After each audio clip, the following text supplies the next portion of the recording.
Shankar Kayal YouTube চ্যানেলের পক্ষ থেকে আপনাদের প্রত্যেককে জানাই স্বাগত। দুটো গুরুত্বপূর্ণ টপিক নিয়ে এই ভিডিও আলোচনা থাকবে। প্রথমত পিএসসি ক্লার্কশিপের আনসার কি রেসপন্স লিঙ্ক কেন দেওয়া হচ্ছে না ইত্যাদি নিয়ে, এবং তার সাথে পিএসসির একটি গুরুত্বপূর্ণ রেজাল্ট আজকে পাবলিশ হয়েছে সেটা নিয়ে আলোচনা থাকবে। চলুন শুরু করা যাক।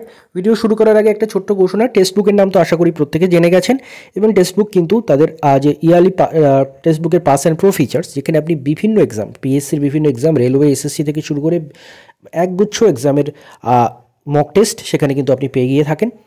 এবং এই টেক্সট বুকের ইয়ারলি পাস অ্যান্ড প্রো ফিচার্সের জানুয়ারি উইজডম সেল চলছে 30 এবং 31শে জানুয়ারি পর্যন্ত এই সেলটি চলবে, এবং যার ফলে টেক্সট বুকের yearly pass and pro features, যেটার নর্মাল ফিস থাকে 699, সেটা এখন ডিসকাউন্টেড ফিস মাত্র 351-তে আপনারা পাচ্ছেন। এবং সাথে সাথে আপনারা এসইউ এই কোডটা ইউজ করলে আরও এক্সট্রা 12% ডিসকাউন্ট পেয়ে যাবেন। যাদের এই বিষয়ে ইন্টারেস্ট রয়েছে তারা ডেসক্রিপশনটা চেক করে নেবেন। এবার ফেরা যাক ভিডিওর মূল আলোচ্য টপিক। প্রথমত পিএসসির একটা গুরুত্বপূর্ণ রেজাল্ট প্রকাশিত হয়েছে আজকে, সেটা দেখিয়ে দিই আপনাদের। ল্যাবরেটরি অ্যাসিস্ট্যান্টের কিন্তু রেজাল্ট প্রকাশিত হয়েছে আজকে। ডেট দেখতে পাচ্ছেন 30শে জানুয়ারি 2025।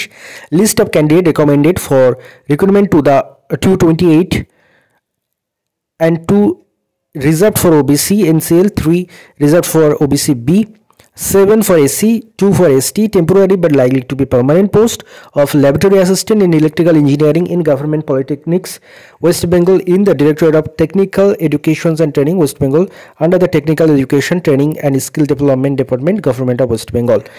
Advertise number ছিল 1-3/2020। এই হচ্ছে রোল নাম্বার। কারা কারা সিলেক্টেড হলেন অবশ্যই জানাবেন একের পর এক। রয়েছে এখানে, আপনারা প্রত্যেকের নাম এখান থেকে চেক করে নেবেন। আমরা লাস্টে চলে আসি। দেখুন নম্বর অফ ক্যাটাগরি ইউআরের জন্য কিন্তু টোটাল ভ্যাকেন্সি ছিল 14টা, তার জন্য এগেনস্টে 14 জনকে রেকমেন্ড করা হয়েছে। ওবিসি এতে 3টে ভ্যাকেন্সি ছিল, 2 জনকে রেকমেন্ড করা হয়েছে। ওবিসি বিতে 3টে ভ্যাকেন্সি ছিল, 3 জনকে রেকমেন্ড করা হয়েছে। এসসিতে 7টে রেকমেন্ড করা হয়েছে। এসটিতে 2টো ছিল, 2টো রেকমেন্ড করা হয়েছে। তারপরে আরও দেখতে পাচ্ছেন ex serviceman SC, ex serviceman এবং ফিজিক্যালি হ্যান্ডিক্যাপ যেটা এলভি যেটা, সেটার ক্ষেত্রেও কিন্তু কোনো রেকমেন্ডেশন হয়নি। অর্থাৎ 32টা ভ্যাকেন্সি টোটাল ছিল, 28 জনকে কিন্তু রেকমেন্ড করা হয়েছে। হয়তো ক্যান্ডিডেট ছিল না এইসব এক্সামের ক্ষেত্রে। তো candidates are hereby informed that no separate intimation letter will be send in this regard. আপনাদের কোনো আলাদা করে ইন্টিমেশন লেটার পাঠানো হবে না, আপনাদের এই ওয়েবসাইট থেকেই দেখে নিতে হবে সব কিছু। তো এই হচ্ছে ল্যাবরেটরি অ্যাসিস্ট্যান্টের রেজাল্ট। যারা সিলেক্টেড হলেন তাদের মধ্যে কেউ যদি এই ভিডিওটা দেখেন, কারণ খুবই কম জন, আশা করব খুব বেশি জন দেখছেন না তারা হয়তো, তো এই 28 জনের মধ্যে কেউ যদি দেখেন অবশ্যই কমেন্টে জানাবেন। এবার আমরা ক্লার্কশিপের কথায় ফ্রি। দেখুন এই যে পিএসসি ক্লার্কশিপ এক্সাম যেটা অনুষ্ঠিত হয়েছিল নভেম্বর মাসে, যেটার অ্যান্সার কিতে কিছু ভুল ছিল। অ্যান্সার কি রেসপন্স ফর্ম দেওয়ার কথা ছিল পিএসসির তরফ থেকে, এবং সেটা 31শে ডিসেম্বর দেওয়ার কথা ছিল। সেটা এখনও পর্যন্ত দেওয়া হয়নি ওয়েবসাইটে। অলরেডি আমরা জানুয়ারি মাসের 30 তারিখে এসে পৌঁছে গেছি, তো এখনও পর্যন্ত দেওয়া হচ্ছে না। এবং আইডিয়ালি যতক্ষণ না আনসার কি মানে যে ভুলগুলো সংশোধন হচ্ছে ততক্ষণ তো কিন্তু পেপার চেকিংও শুরু হওয়া উচিত নয়।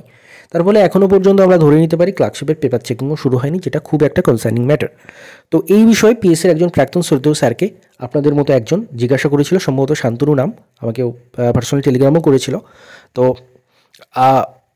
তার উত্তরে শ্রদ্ধেয় স্যার যেটা জানিয়েছেন যে কিছু টেকনিক্যাল প্রবলেম চলছে, যার জন্য ক্লার্কশিপের আনসার কি রেসপন্স লিঙ্ক এখনও দেওয়া সম্ভব হয়নি। এবং এই টেকনিক্যাল প্রবলেম চলছে, এটা বহুদিন থেকে আমরা শুনছি। কি একটা সরকারি সংস্থা, একটা কনস্টিটিউশনাল বডি, তার কি ওয়েবসাইট 2-3বার ওয়েবসাইট চেঞ্জ করা হয়ে গেছে আপনারা জানেন। তারপরেও যে তার টেকনিক্যাল সমস্যা সারা বছর ধরে চলে, কি চলে জানি না। তো এখনও পর্যন্ত টেকনিক্যাল প্রবলেমের জন্য পিএসসি ক্লার্কশিপের আনসার কি রেসপন্স লিঙ্ক তারা দিতে পারছেন না, এটাই জানা যাচ্ছে। এবং এই আনসার কি রেসপন্স লিঙ্ক সেটা আগামী সপ্তাহখানেকের মধ্যে তারা দেবেন, এটাও শোনা যাচ্ছে, এবং সৌদি স্যারের উত্তর থেকে সেটাই বোঝা যাচ্ছে আর কি। তো এই হচ্ছে ব্যাপার। এবার যতক্ষণ আনসার কি রেসপন্স লিঙ্ক দিচ্ছে তারপরে আনসার কি আপনারা সাবমিট করবেন, রেসপন্স সাবমিট করবেন, তারপরে রিভাইজড আনসার কি আসবে, তারপরে আইডিয়ালি পেপার চেকিং শুরু হওয়া উচিত। এবং মিসলেনিয়াসের ক্ষেত্রেও কিন্তু পেপার চেকিংটা হয়তো শুরু হচ্ছে জাস্ট গিয়ে, মানে সেই কবে পরীক্ষা হয়ে গেছিলো আর এখন হয়তো পেপার চেকিংটা জাস্ট শুরু হচ্ছে এতদিন পরে গিয়ে। তো টাইম টেকিং একটা রয়েছে, হিউজ টাইম নিয়ে নেয় তারা। তো আপনারা জানেন মিসলেনিয়াসের অলরেডি মেনের এক্সাম ডেট আপনারা জানেন 18/5/2025 তারিখে পিএসসির এক্সাম ক্যালেন্ডারে দিয়ে দিয়েছে। এবং ক্লার্কশিপের ক্ষেত্রে কিন্তু সেটা দিয়েছে কিন্তু দেখতে পাচ্ছেন 15/6/2025। তো 15/6/2025 মেন ক্লার্কশিপের ক্ষেত্রে এবং মিসলেনিয়াসের ক্ষেত্রে 18/5/2025 কিন্তু মিসলেনিয়াসের মেনটা শুরু হচ্ছে। মিসলেনিয়াস মের 18 তারিখ এবং জুনের 15 তারিখ হচ্ছে ক্লার্কশিপ।